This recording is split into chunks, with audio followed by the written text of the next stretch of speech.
According to the Appointment and Qualifications Law section, who is deemed a resident of the county where they maintain an office for the purpose of appointment as a notary public? Well, to answer this question, let's have a look at that Appointment and Qualifications section of the Notary Public License Law, particularly the Executive Law header.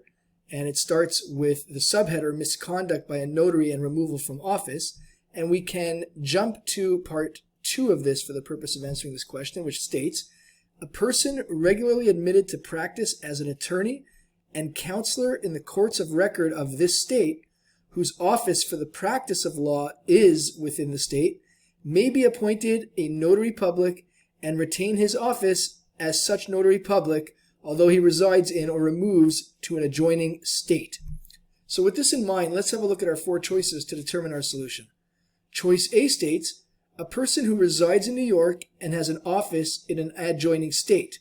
Now this is incorrect based on what we just read from, and therefore we can strike out choice A as the solution.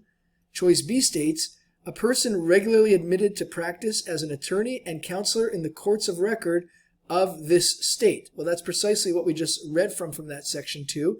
But before we mark this as the correct solution, let's have a quick look at choices C and D just to be certain. Choice C states, a person who has previously served as a notary public in another state. Well, this as well does not align with what we just read before, and therefore we can strike out choice C as a solution. And finally, choice D states, a person who has an office in New York but resides in a different county. Again, this does not align with what we read from before, and therefore choice D is not our solution, which leaves choice B, a person regularly admitted to practice as an attorney and counselor in the courts of record of this state, as the correct solution.